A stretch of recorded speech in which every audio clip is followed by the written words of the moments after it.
Muy buenas. Hoy vamos a meternos de lleno en un tema clave, el cambio radical en cómo se entiende la corrupción judicial en América Latina. Porque lo que hace apenas unos años se veía como un problema, digamos, técnico, hoy se ha destapado como una crisis que sacude los cimientos de la democracia en la región. Venga, vamos a ver cómo ha sido esta evolución. Es que si lo pensamos, hace nada, en 2019, el debate se centraba en fallos que casi parecían administrativos. Se hablaba de una burocracia del siglo XIX, de nombramientos poco transparentes, de algún caso de mala conducta, pero siempre como algo aislado. El diagnóstico era que el sistema estaba anticuado, no que estaba fundamentalmente corrupto.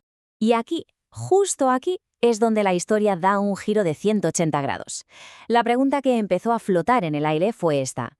¿Y si el problema no es que unos pocos se salten las normas, sino que las propias normas están pensadas para que exista un mercado de influencias? Esta pregunta lo cambia absolutamente todo. Y esto nos lleva directamente a la primera parte de nuestro análisis. Vamos a ver ese salto brutal en la forma de entender la crisis, cómo pasamos de hablar de simple opacidad a un concepto que da mucho más miedo, la captura sistémica. A ver, esta tabla lo resume de una forma clarísima. En 2019, ¿de qué hablábamos? De una burocracia lenta y opaca, y el foco estaba en los tribunales regionales, en lo local. Pero ahora, en 2026, el diagnóstico es otro. Captura sistémica. Ya no es un problema administrativo, es un problema de poder, de élites que controlan el sistema.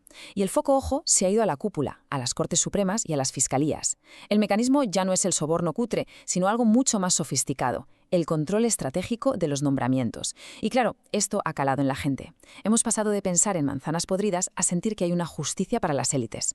Vale, ¿y qué fue lo que provocó este cambio de visión tan drástico? Pues la mecha la prendió un escándalo que estalló en Chile y que se convirtió en el punto de inflexión.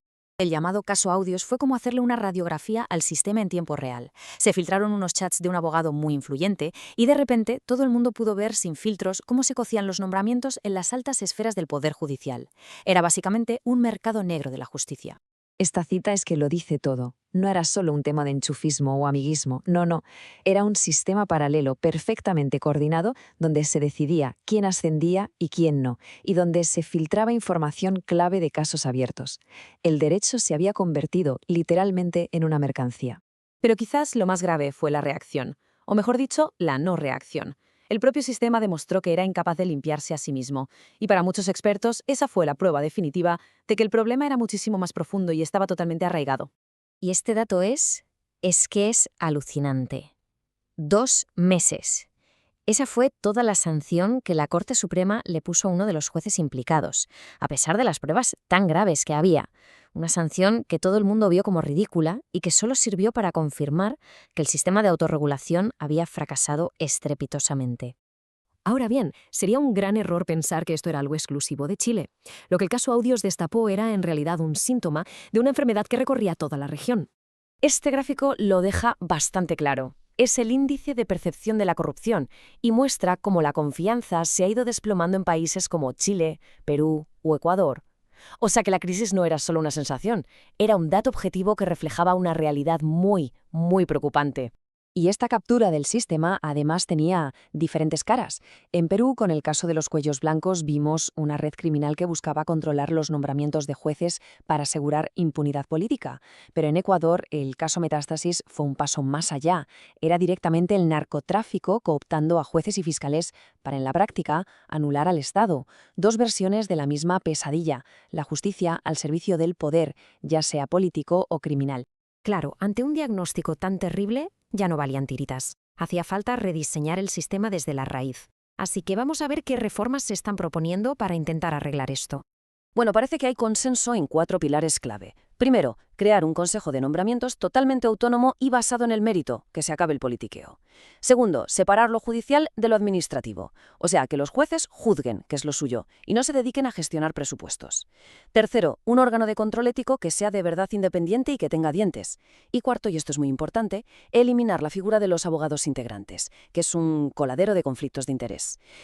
Y como no, en pleno siglo XXI la tecnología también entra en juego. Se está debatiendo mucho sobre la inteligencia artificial, que es como un arma de doble filo. Podría ser una herramienta brutal para detectar corrupción y dar transparencia, pero también podría crear nuevos sesgos si no se aplica con muchísimo cuidado. Y con esto llegamos ya a la recta final. Después de este repaso, desde ese primer diagnóstico hasta las propuestas de reforma, la gran pregunta es ¿y ahora qué? ¿Qué futuro le espera a la justicia?